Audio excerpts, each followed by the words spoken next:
Okay, so we're going to go ahead and talk about this brush style arrow rest. This is a popular model. It's on a lot of packages, bow packages, and often sold as a standalone unit a lot of times in today's world. It's an affordable rest. They're usually at least under 15 bucks, and it's not that hard to find one for a lot less than that, 9 or 10 bucks. And again, they're also included in a lot of these beginner bow packages or even intermediate bow packages. So we're going to talk a little bit about what some of the tools that are required to work on this rest, and some of the features and that sort of thing that it has. Hopefully it'll help you to be a little more efficient with it when you are working with it and getting ready to put it on your bow and working to adjust it and that sort of thing. So right off the bat, you might notice that this rest is configured right now to be mounted left-handed.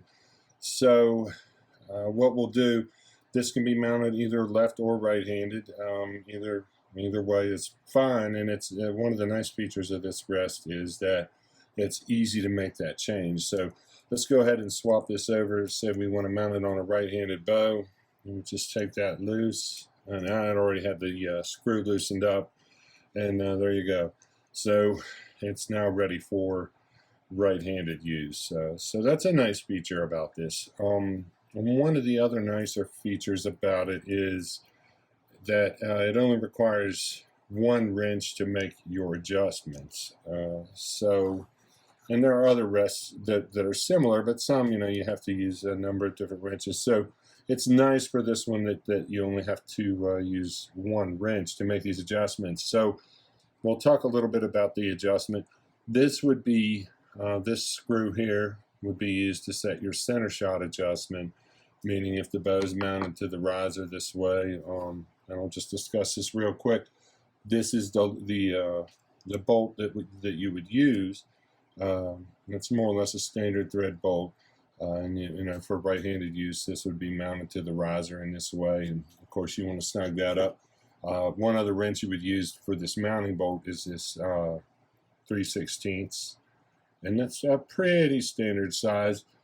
You may encounter a mounting bolt out there in the world that's not that, but a lot of them are going to be the 3/16, and the thread is pretty much universal. So once you have it mounted to your bow, most times you'll have to make what's called the center shot adjustment, which is moving this right or left, forward, to or from your riser, if your riser's here. So that's what this adjustment would be for. Now, one downside of this this style or this type of rest with this construction, this is plastic. This adjustment section here where this aluminum piece slides back and forth for the center shot. So this one I got used, this came to me used, and it has already been tightened down pretty tight, which you're going to want it pretty tight, but you can see that it sticks there. The plastic has been deformed a little bit by this mounting bracket, and that's one of the downsides of the plastic construction, that that doesn't operate quite as slick as you would want it to, but it would get the job done. And if you put just the right amount of tension on that, you could probably get it snugged down sufficiently without causing the plastic to be deformed and then making it a stickier adjustment.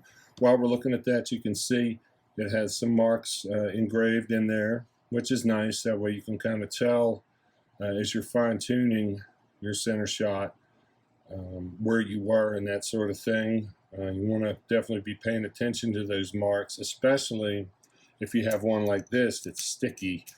It can jump around on you, and you may be really close and be getting your fine-tuning done, and then have that slip off and move a bunch on you, and that would definitely be irritating. So that's one of the downsides of this construction, the way that it is. But anyway, so that's the center shot adjustment. To adjust the elevation, you have a little bit of elevation adjustment here, a decent amount.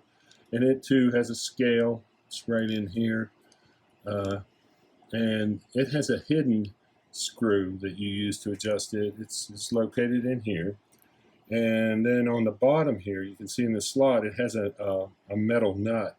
It's down in this area, and that's a good thing, because what that does is that gives you metal to metal contact here on these threads, rather than just this screwing into a plastic fitting or something like that. So it's nice to have that metal to metal contact, and with this one, for the center shot adjustment, it actually it threads through, and then this aluminum mounting bracket is where the threads are housed. So you have metal to metal there as well, but it's aluminum, so you do have to be careful. You have to be careful with all this equipment that you don't strip it out with your archery equipment. Just kind of in general, you have to be careful with bolts and that sort of thing. You don't want to torque them to the point where you're stripping everything out. So, and that's especially true with aluminum threads and plastic threads. So anyway, it's nice that there's a steel metal to metal connection here for this elevation adjustment. So again, just counterclockwise, turn this, and then that's going to allow you to make elevation adjustments. And it has a little scale as well, which would be nice. Again, when you're fine tuning, that's going to give you some reference points and that sort of thing. And if your adjustment's a little sticky and it jumps or makes a big move on you, if you're paying attention to where you had it with those marks, then that's going to benefit you. That's a pretty nice feature. The adjustments are fairly smooth, maybe not quite as smooth as you would like. So let's look just a little bit at the function here, and I'll probably do another video that's a little more in depth on the actual mounting and that sort of thing. But in general, this is what you're looking for with this rest. It's hard to show it. There you can see it better. You want the air to set down in here, and it's contained. That's why it's a containment rest. It's fully contained in there. It just kind of sits on that brush, or on that set of brushes, but mainly on that bottom brush. And so what you want to be careful of, in particular with this kind of rest, is this vein clearance. You don't want the veins actually hitting the brush. You want it to set up about like this, to where the veins are slipping through and not actually touching the veins, or that's going to rip them off of there and cause you to have really poor arrow flight. So in general, that's how it works. I'll probably do a little bit more in-depth video on actually rigging this thing up on a bow. I just kind of wanted to show how it works and that sort of thing in this video. So another feature that this rest has, or another option that you have on it, is to either replace these brushes that are here, 3 of them, or people will rotate them. Say this bottom brush starts wearing out, you can rotate and move those brushes around. I would think that would be fine. And sometimes people, you can get these, I've seen them, in colors. So, you might like the fluorescent green or orange or whatever you might like. You might change them for that reason. I would think it would take a fair number of shots under normal use to wear these brushes out. But should you find yourself needing to change them or wanting to change them, it is possible. This is a #1 Phillips, and all you would do for that, just remove one of them here. Now, you wouldn't have to remove this screw completely to change this brush. Right there, it'll come out. But I'm going to go ahead and take it out of there just so we can look at it and see what it is. And you can see, there it is. So that's the screw that's holding that in. That's nothing fancy there. That's more or less just a wood screw, or a sheet metal screw. And then here's the brush assembly itself. So a couple considerations while you're working on this. The first thing is get it oriented in there correctly, and you're going to have to put a pretty good bit of well, not a pretty good bit, but some pressure to hold this up in here and keep this gap here closed while you're trying to thread this screw in. Now, this connection is plastic on plastic. Or metal on plastic, I'm sorry. The screw's metal, and then the brush assembly has no metal in there. It's plastic. So you want to, that's one reason you're going to have to put some pressure to make sure you keep that gap there where the brush meets the housing, the rest housing. You want to keep that tight and not rely on the screw to draw it in. And then also you want it snug, but it's going to be very easy to over tighten this. And if you do that, you're going to strip that out, and you're going to have to find yourself a new rest brush. So you want to be very cautious of that. You want to be cautious of stripping this stuff out just in general. It's kind of a normal challenge and a problem that people have.